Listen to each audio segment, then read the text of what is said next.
In this video, I'm going to show you how to replace the fan blade on this Ford F-250 with the 5.4 liter engine. It's attached to the water pump and you will need a fan clutch tool for this job. Let's get started. Let's remove this intake ducting here so that we can get access to the fan blade.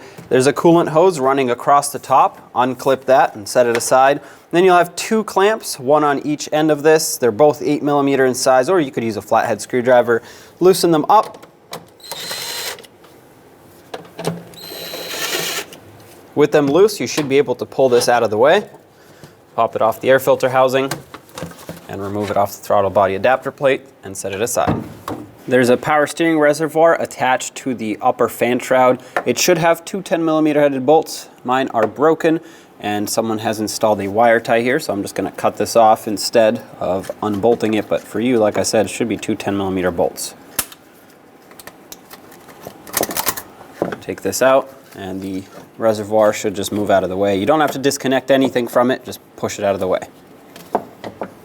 The fan shroud at the top is secured with a 10mm bolt on each side. Remove it.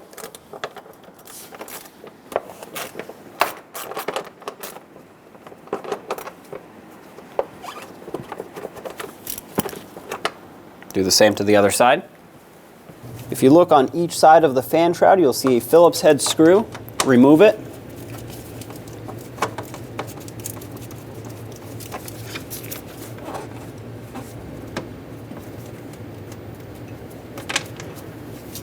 With this removed, you should be able to push this in. This is the bottom piece of the fan shroud, and it doesn't have to come out of here. You just have to unclip it so we can pull the top half up and out, and this can just stay here. Do the same on the other side. Remove the screw and pop this out.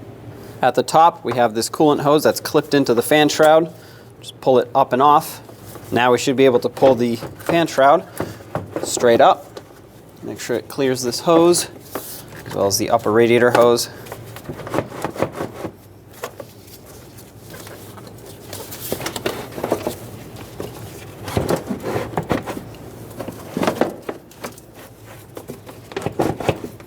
If you reach in there, you can remove the bottom piece. We'll set that aside for now.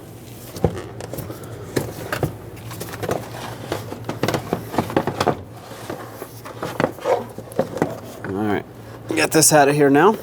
To take the fan clutch off, you have a couple different ways of doing it. I'm going to use an air chisel with a fan clutch attachment tool. This is the 36mm wrench adapter piece. If you don't have this, you're going to have to use a pipe wrench or a regular wrench and just hit it with a hammer. Basically, unthread this counterclockwise. That should take the fan clutch and the fan off of the water pump. As you can see, that breaks free. If yours doesn't break free, reset it and try again. Now you'll be able to unthread the fan. As you get close to the last thread, make sure you hold it so it doesn't fall and hit the radiator.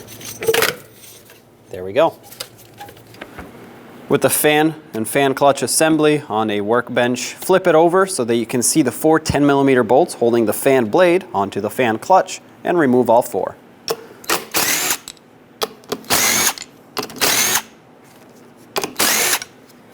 It's already separated. It's great. Sometimes you have to tap it with a hammer, but there's your fan blade. Before I mount the fan to the fan clutch, because ours is a little corroded and I want the fan to sit perfectly flat on it, I'm going to use a very fine, not so abrasive sanding disc to clean this up. If you have a little bit of sandpaper or wire brush, you could do that as well. You just want a flat surface so your fan doesn't go like this once it starts spinning.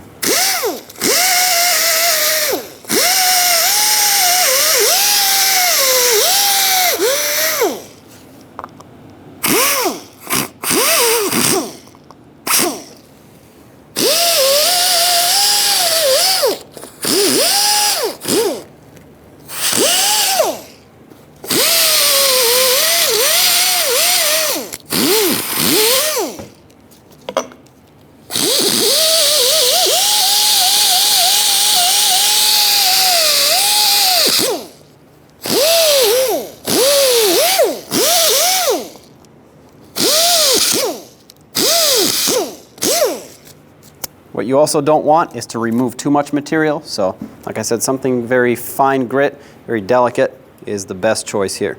In order to prevent further corrosion, especially now that I sanded it down and you have bare aluminum here, I'm going to apply a thin layer of anti-seize just to this surface. Not too much because you don't want it to fling everywhere, but you do want it coated with something that's going to prevent corrosion. Just going to make sure it's all even all around. And once that's done, drop the fan blade onto the fan clutch, line up the bolt holes, and start the bolts in.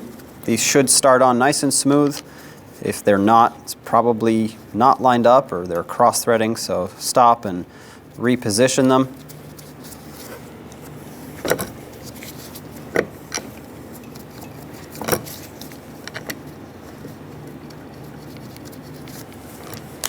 Hold these two together and snug them all up.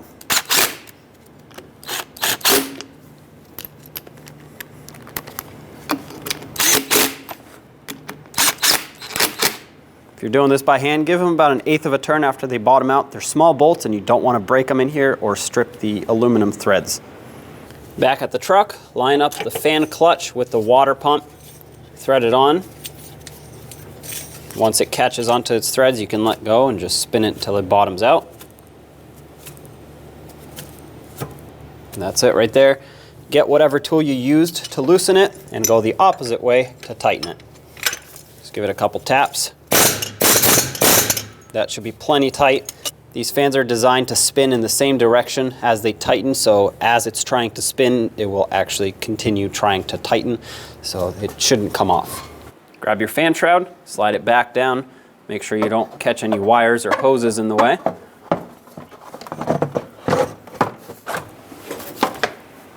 Before you go all the way down, don't forget to put in the bottom piece.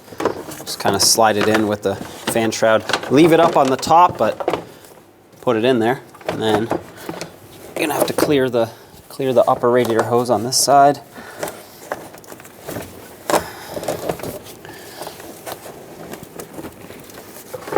Once the fan shroud is all the way down, we're gonna have to hook it onto the sides of the radiator here. It's got 2 tabs about halfway down that need to line up.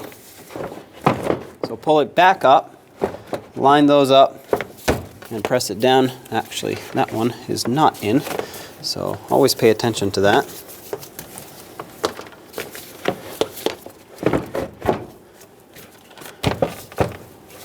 There we go. That's installed. Grab that bottom piece, line it up with the side of the fan, or the fan shroud I should say, and then thread in that screw. What the screw does is it just prevents it from moving once it's set in position. I would suggest lining up both sides before you start either of the 2 screws in. And just snug it up, do the same on the other side. Line up the top of the fan shroud and install the bolts that hold it onto the radiator. Make sure they both thread on easily and don't cross thread, and snug them up. They're only holding on to plastic, so just give them about 1/8 to 1/4 turn after they bottom out. That should be plenty tight. Do the same to both sides. Put this hose back, make sure it's secure. Reattach your reservoir. Unfortunately, I don't have any mounting hardware anymore, so I'm going to have to use a wire tie just like it was before, but hopefully you still have the mounting hardware.